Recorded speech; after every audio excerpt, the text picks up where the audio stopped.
drain, one for the pot.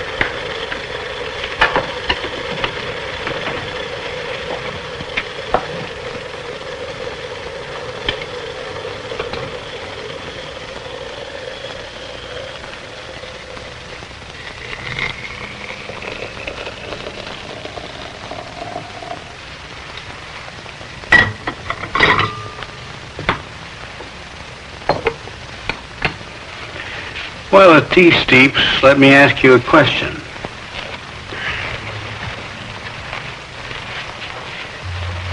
The flow in this tank is a combination of a vortex and a sink. Water enters tangentially here and flows out at the center. The question is, what path does the water take from the inlet to the outlet? Here I have a long-nosed hypodermic with dyed water in it. With this I can trace the flow and see where it goes. Let's try a little at the surface and see what's happening.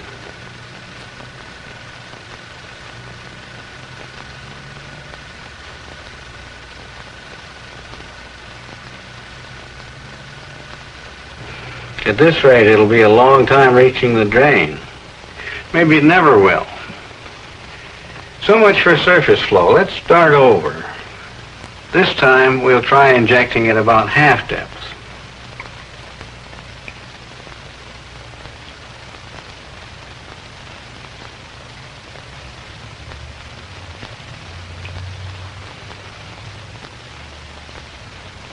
Again, the pattern seems to be one of nearly circular flow.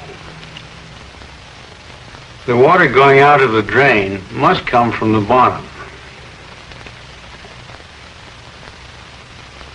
A small spur holds the tip of the needle about 1/8 of an inch off the bottom. We can see that the dye goes rapidly toward the center, and this seems to be the answer to our question. We've examined the flow here, which behaves differently at different depths. At the surface, the flow is nearly circular, and this situation persists well down into the flow. This nearly circular pattern could be called the primary flow. Near the bottom, however, the situation is different. Here the flow sweeps inward in a steep spiral and down the drain. This departure from the general situation is called secondary flow. Let's see if we can get a little more specific idea of what we mean by primary flow and secondary flow. In order to understand a flow, it's often useful to think of it in two steps. The first step is to approximate the flow by a description which fits the major part of the flow with reasonable accuracy. This first approximation we call primary flow.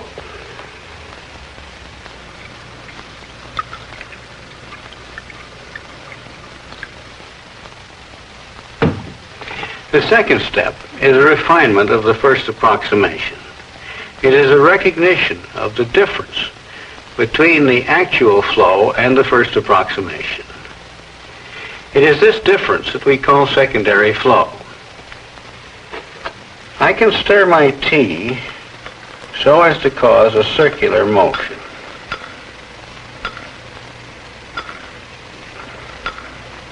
Inertia keeps this primary flow going.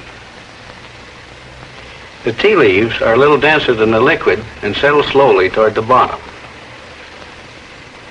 Since they are denser, we might expect centrifugal force to throw them outward and to find them around the perimeter of the bottom of the cup. But look, they collect at the center. The cup has no drain, but still we find evidence of a flow toward the center near the bottom. We've made an experimental model of this flow in order to examine it more closely. This square box has a circular container inside. It has been rotating around its axis for a couple of hours, bringing the liquid inside to a state of uniform rotation. I can stop the rotation, but the liquid, due to its inertia, will continue to rotate at uniform velocity, except near the wall and the bottom, where a boundary layer will build up. As a first approximation, we will assume that all particles travel in circles around the center of the cylinder, making allowance for the fact that the boundary layer moves at a slower rate than the rest of the flow. We will call this first approximation the primary flow. In order to observe this flow better, we have stretched a very fine wire vertically to the bottom of the tank. Hydrogen bubbles electrolyzed from this wire are stripped off by the flow. By pulsing the current, we can create a series of bubble lines. These lines show up very much better if we dim the room lights. From above, it appears that much of the flow does indeed follow a circular path. Near the bottom, however, a portion of the flow appears to go inward.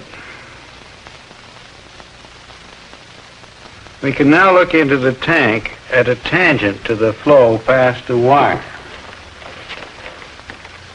And incidentally, we can see that the reason for the square box is to eliminate optical distortion. In this tangential view, we see that the simple circular flow occupies the greater part of the depth.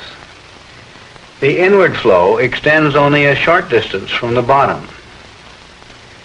This inward flow is a departure from the assumed primary flow and is what we call the secondary flow. And now let's look inward in a radial direction, that is across the streamlines. We see the circular flow as before and the effect of the boundary layer near the bottom. But notice that this boundary layer appears to affect about the same portion of the total flow as did the inward curving secondary flow. If we look at the radial and tangential views side by side and in the same scale, it becomes clear that this secondary flow occurs within the boundary layer. The inward movement in the boundary layer seems to be directly associated with the reduced tangential velocity in the boundary layer.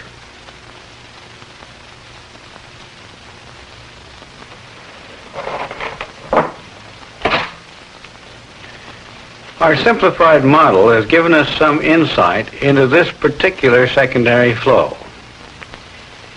Is it the reduced tangential velocity in the boundary layer which results in the spirally inward flow?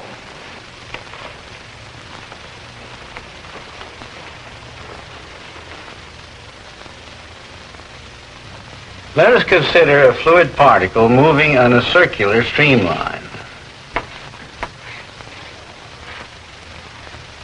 The pressure force on the outside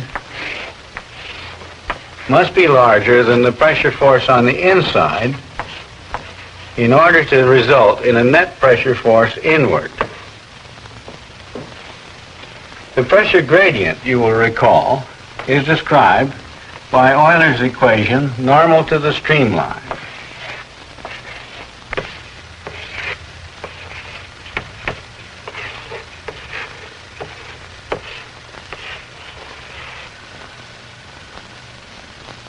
Suppose that a particle in this pressure gradient has higher than normal velocity.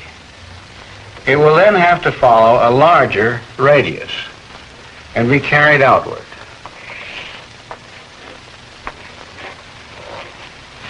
If it has a smaller velocity, it will have to follow a smaller radius and be carried inward.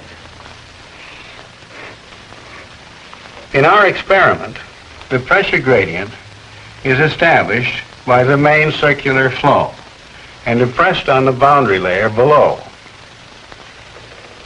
The slower moving particles in the boundary layer find themselves in just this situation. Same pressure gradient, but lower velocity, and therefore are swept inward. Tea leaves in the bottom of the teacup are carried to the center.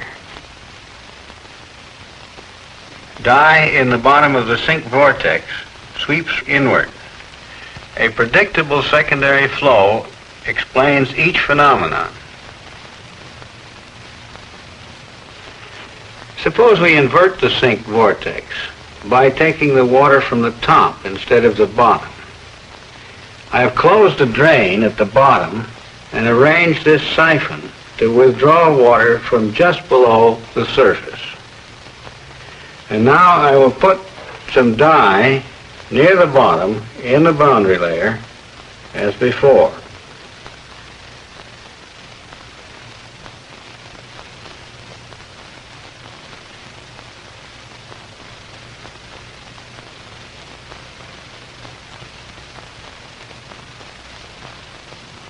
You ever see a tornado?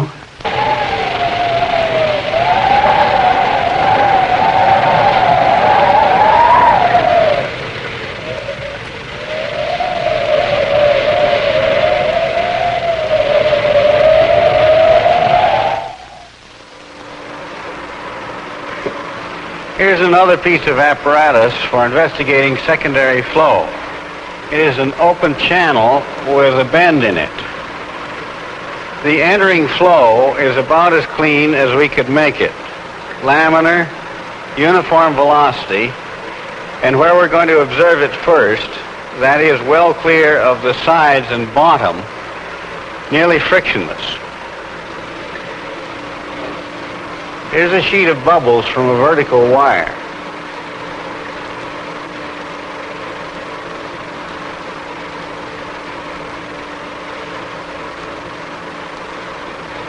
We have tried to keep the size of the bubbles uniform and large enough to be seen clearly, yet small enough so that their buoyancy does not spoil their usefulness as fluid markers.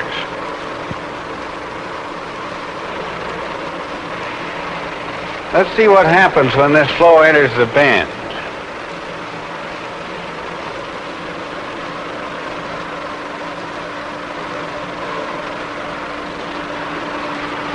Here's the radial view.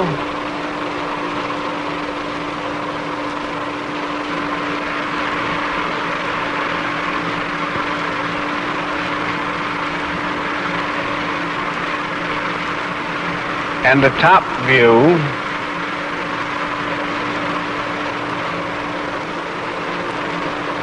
And now a tangential view, looking in this way. The streamlines are alike from top to bottom. We can think of this as a primary flow with no secondary flow at all.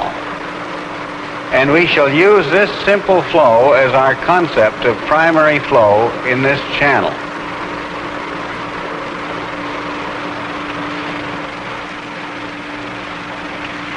How about this sheet of bubbles? Although it may appear warped, this sheet is really in one plane, as a top view clearly shows. We might expect the same streamlines as before when we look at it in the bend. Here's the top view.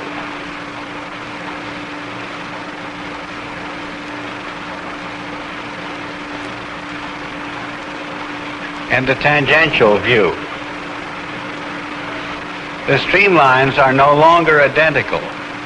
Thus there is a departure from the primary flow, which we can call secondary flow. How does it come about? Clearly, the entering flow now has a velocity gradient in it. This time, the velocity gradient is not embedded in a boundary layer. In fact, it doesn't matter how the velocity gradient originated. The crux of the matter is that although all fluid particles are moving in the same direction, some are moving more slowly than others, and all are subject to nearly the same pressure forces. When the streamlines are straight, all particles move in the same direction. Where the primary flow streamlines are curved, the pressure forces carry the slower moving particles toward the center of curvature. When the streamlines are curved and there is a velocity gradient normal to the plane of curvature, we may look for a secondary flow.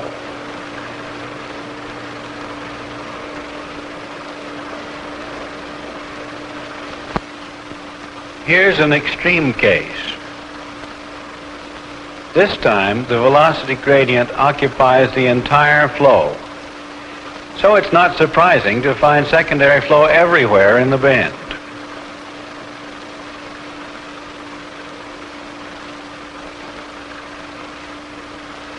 In a situation like this, it is often easier to explain what's going on in terms of vorticity, rather than trying to identify a main flow from which a pressure field could arise.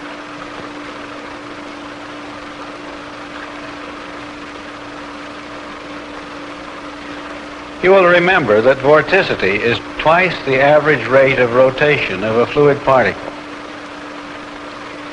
If we look for vorticity in the straight channel, we see no evidence of it in the streamwise direction.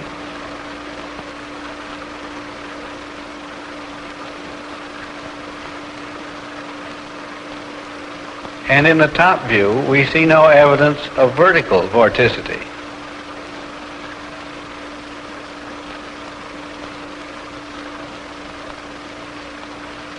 But if we look horizontally across the flow, we see that there is vorticity, and it is horizontal and normal to the streamlines.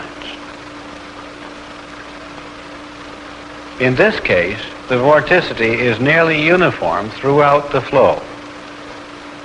We can represent the axis of this vorticity by a fluid line which can be observed from above. We can call this line a vortex line. Helmholtz has pointed out that in a frictionless flow, a fluid line coincident with the vortex line will remain so. That is, the vortex lines are transported by the fluid. Let us assume that our flows are essentially frictionless.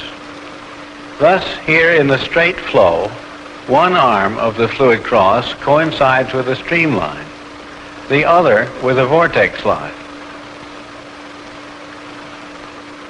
As the flow enters the bend, the streamline leg of the cross begins to turn clockwise. Since the vertical component of vorticity is 0, the other leg must begin to rotate counterclockwise at the same rate.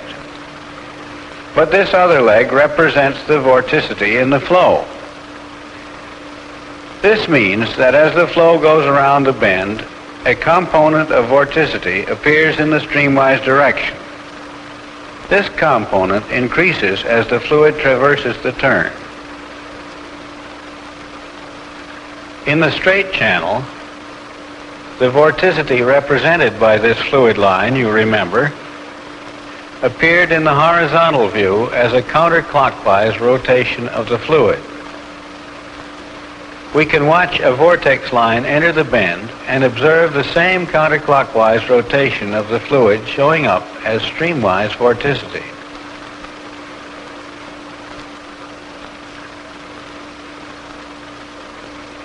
By looking at the vorticity, it becomes clear why the secondary flow sweeps outward at the top and inward at the bottom in this fashion.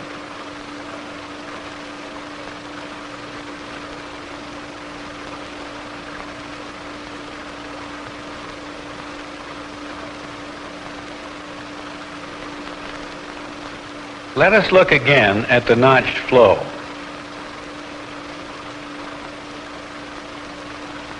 As before, the only vorticity present in the straight channel is normal to the streamlines and in a horizontal direction.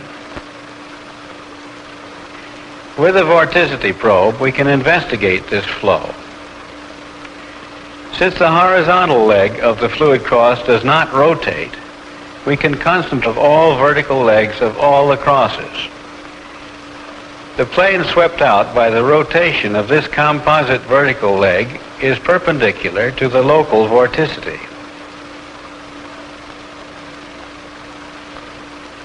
From above, we see an edge-on view of this plane.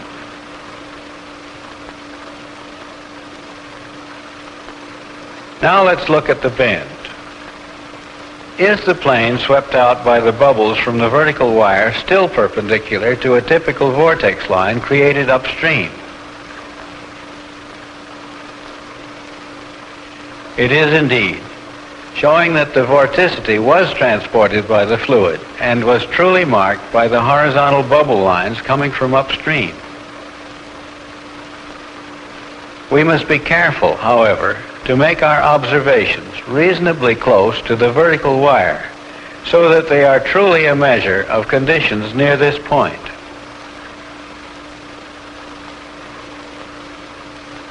Thus, in a frictionless flow, an understanding of the secondary flow in a bend can be obtained from a knowledge of the upstream flow.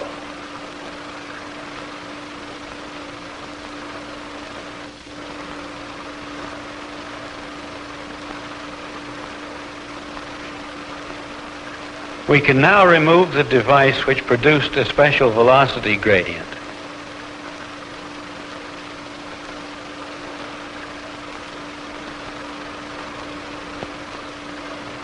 And use the channel as a simplified model of a river bend. What flow pattern can we expect? The velocity gradient indicates the presence of vorticity perpendicular to the streamlines in a boundary layer at the bottom. In the bend, the radial view fairly closely resembles what we saw in the teacup model. The tangential view also looks very similar.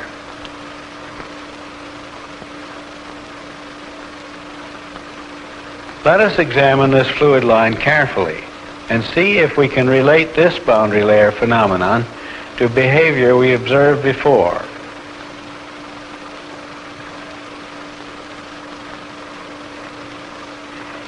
The straight portion of the line leading away from the wire is close to the bottom wall. Here, local friction is very important, and we can no longer assume that all the vorticity has come from upstream. It is not surprising to find that the plane swept out by this portion of the vertical bubble line is far from perpendicular to the vortex lines created upstream.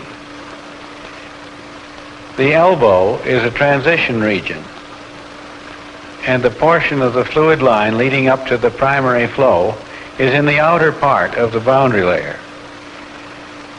Although all of the boundary layer was created upstream by friction, this outer part behaves in a nearly frictionless manner in the bend. The plane of rotation of this portion of the vertical line is almost at right angles to the vortex line from upstream. We saw this behavior earlier in the notched flow.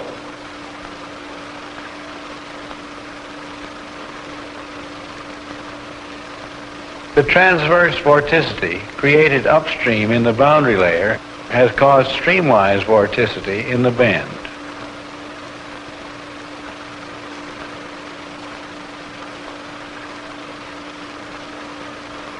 If we look a little further downstream in the bend, we see that the vorticity is gathering into what is called a passage vortex.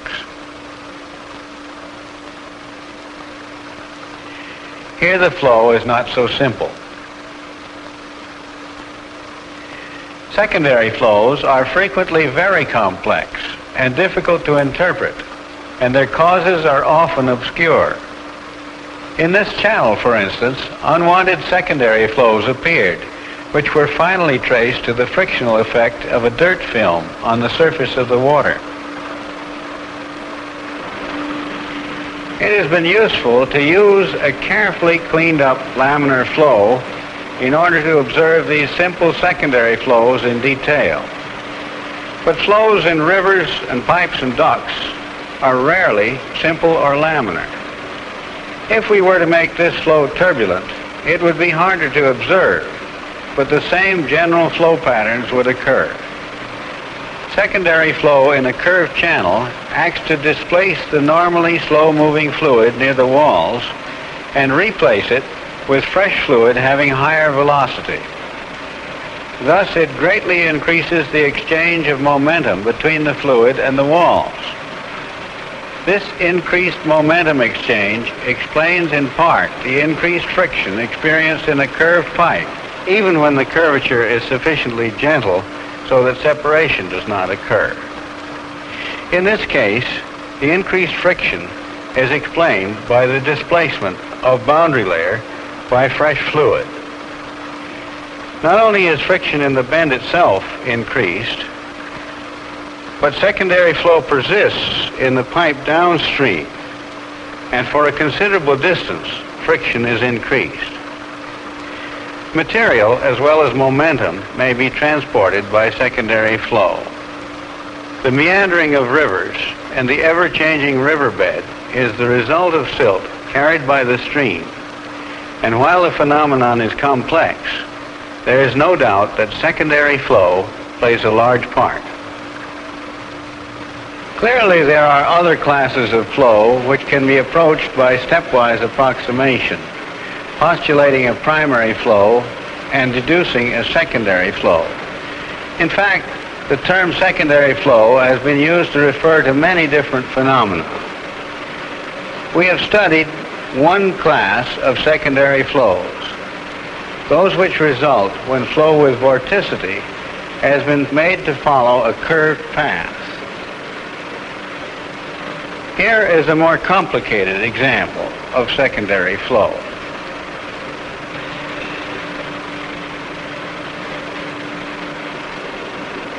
When the shear layer on the bottom meets an obstruction, say a bridge pier standing in a river, a horseshoe vortex is formed around the obstruction. The resulting shear stress on the bottom can undermine bridge piers by scouring. This is to be expected since the shear stress directly under the vortex is an order of magnitude larger than normal.